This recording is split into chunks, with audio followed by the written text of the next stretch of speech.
from UC Davis, and he's going to talk to you a little bit about greenhouse gas emissions and orchards.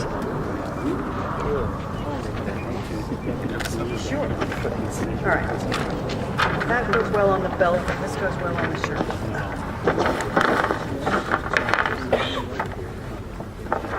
All right.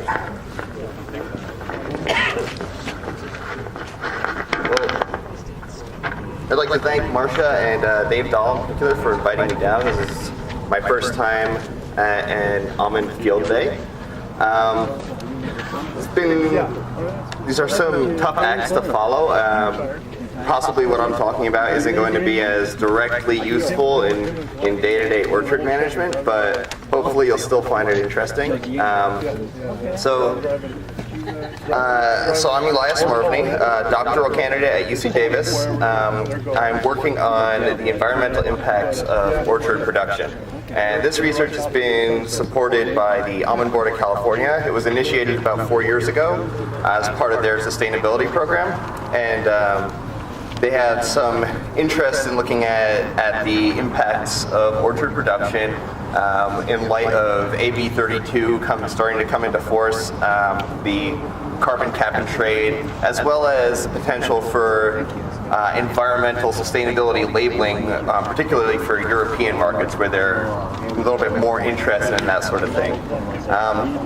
So basically what I've done is expand upon some work that had been done before by CARB, where they've looked at sort of on-farm environmental impacts. We know this is a input-intensive industry. Use diesel fuel, use gasoline, there's pesticides and fertilizers, and all of these things take energy to produce and to apply and result in some environmental impacts.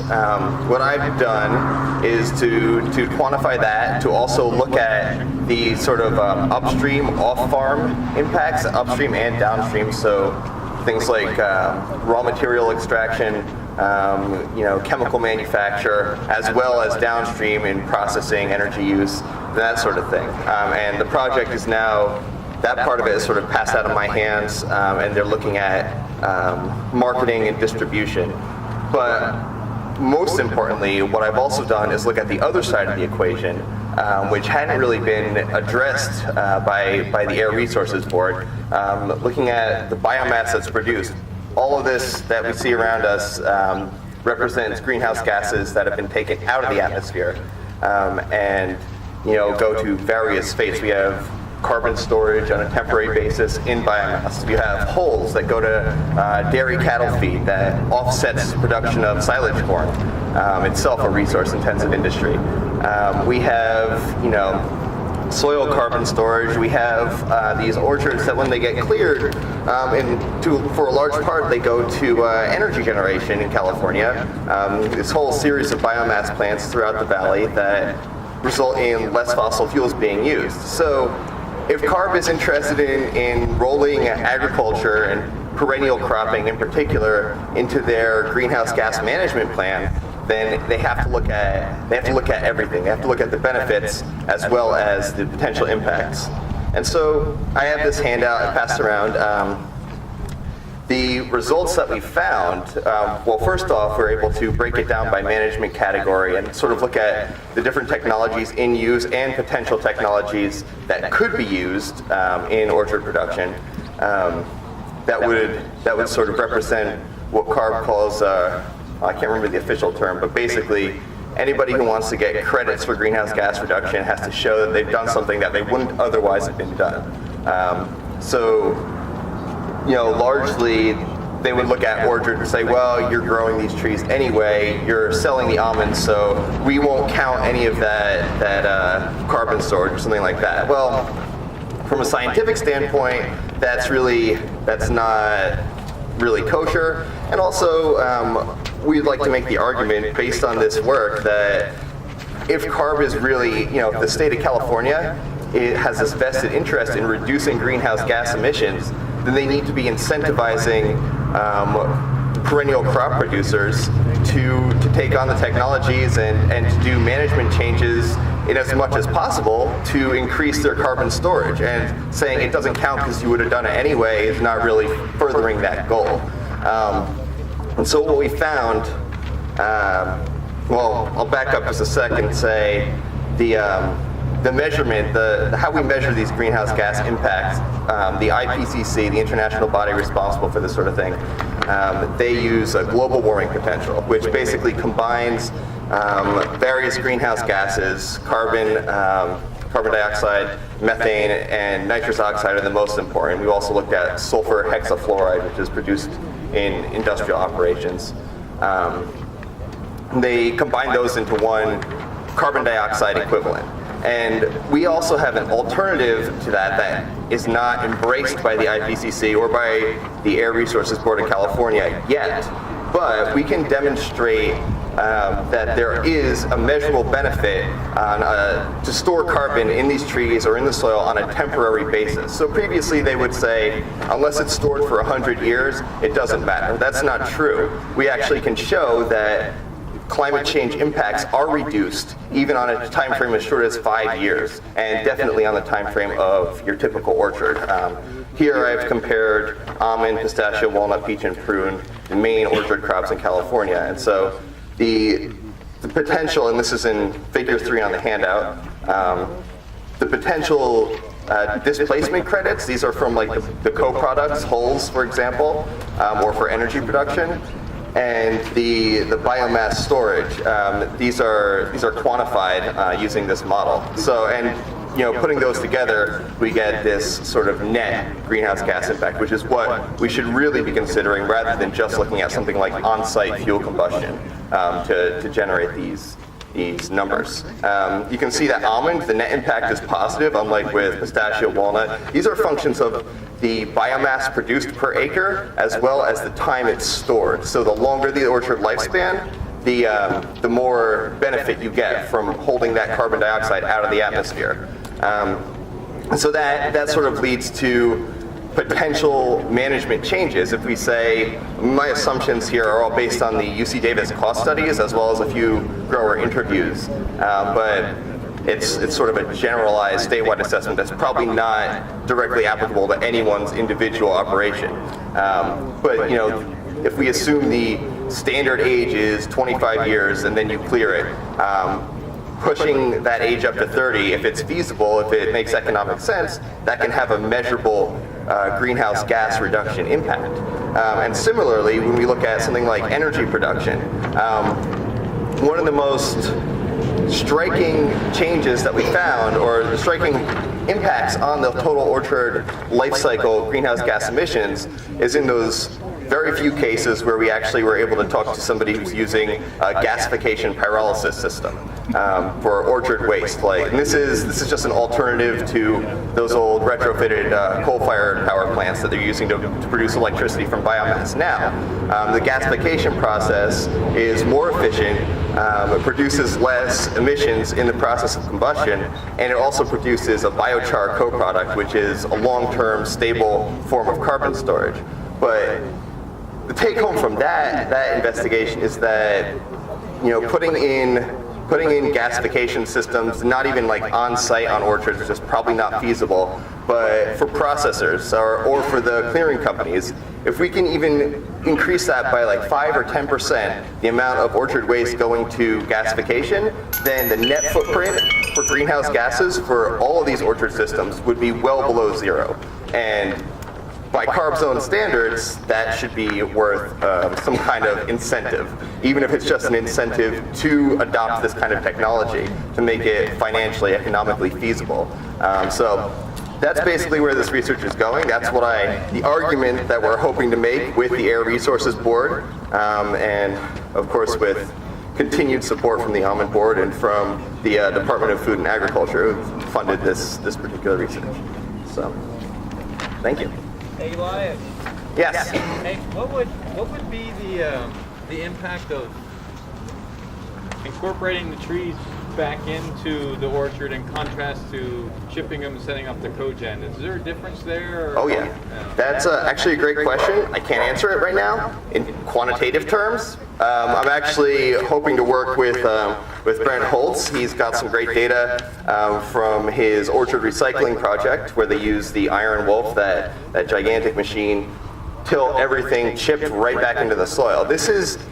It's kind of an interesting balance going forward, because you can only get credits from cogeneration if it's based on the amount of fossil fuel that's already going into the California grid. And as we move forward over the next 20 to 100 years, we're looking at increased amount of renewables. So that means your displacement credit is being reduced over time. But something like orchard recycling, incorporating it back into the soil directly, can potentially make up for that shortfall in credits and maintain this sort of potential negative greenhouse gas emissions. Now, exactly quantifying how much that's going to be, I need to get a hold of that data, and we need to work with that a little bit more. Look at the diesel consumption of the machines used, and how much transport, off-site, how much is going to be, or how much greenhouse gas emissions from transport are going to be avoided by keeping it all on site,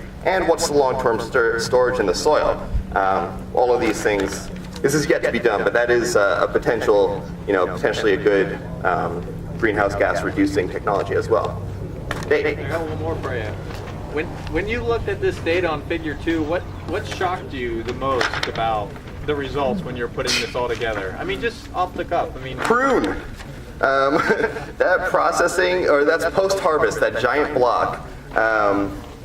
The prune model is the most recent one, but looking at that, and this is based on data from, on natural gas consumption and fuel consumption, energy use in an actual prune processor. It's only one so far that I've got data from, so this could be just an outlier, but the amount of energy and greenhouse gas emissions from post-processing, from drying these prunes, actually outweighed the entire life cycle operations and every other greenhouse gas impact. Interestingly about that, though, the credits that you can generate from the processing operation, this is something like taking the pits and using those in a gasifier, or making charcoal, or something that you can do with that other co-product, that actually has a lot of potential to sort of offset that big impact. The other really interesting thing is these, you can see on there that irrigation has a big impact for almond and pistachio. It's about 20-25% of the total. And that is actually not based on the quantity of water that's being applied. It's completely based on the location within the valley, the spatial variation in energy use for water delivery, depending on how deep the groundwater is, what the surface water access is, how many pumping stations the surface water has to go through, each with its own, energy impact. So in some sense, from a greenhouse gas perspective, increasing irrigation efficiency or water use efficiency, really, it may not have that much of an impact, depending on where you are in the valley.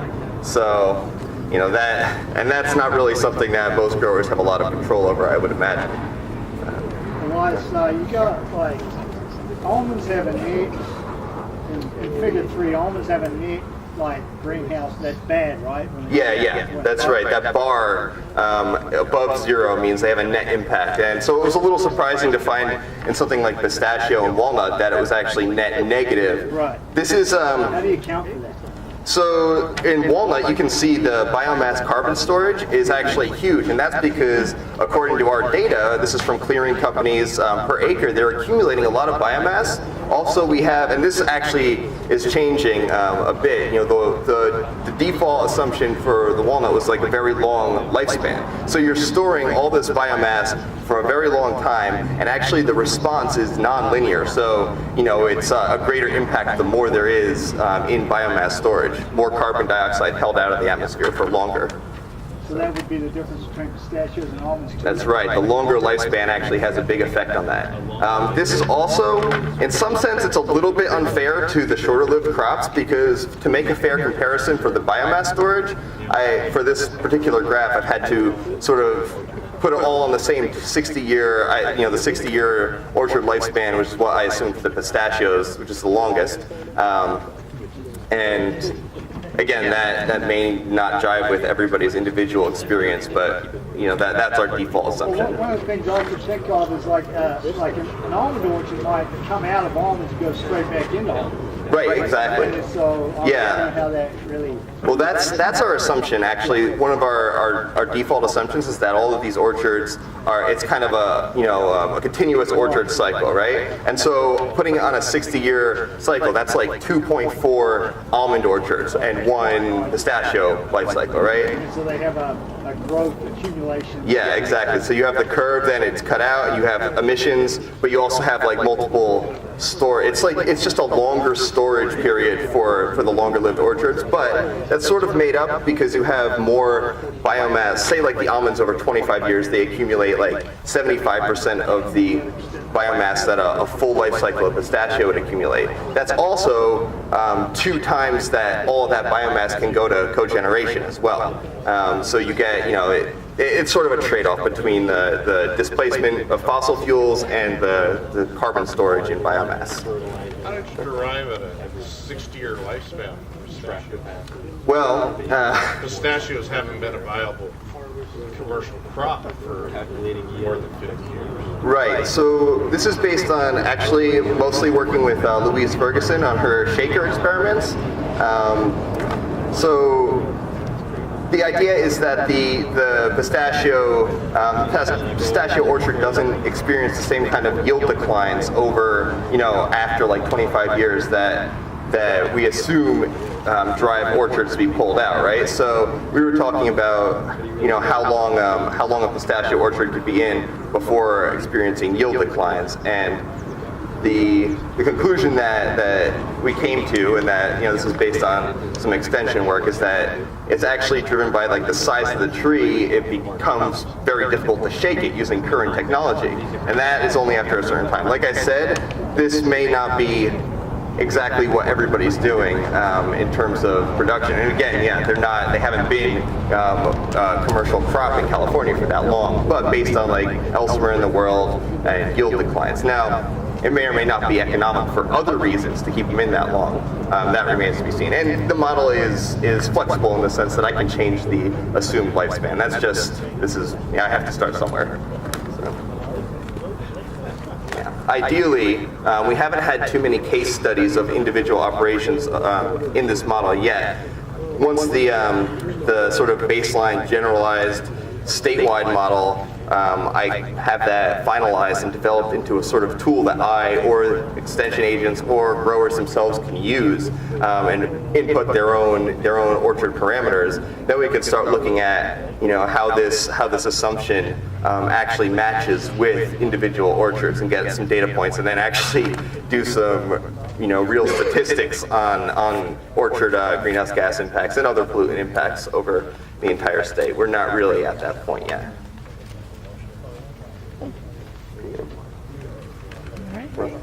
Thank you very much.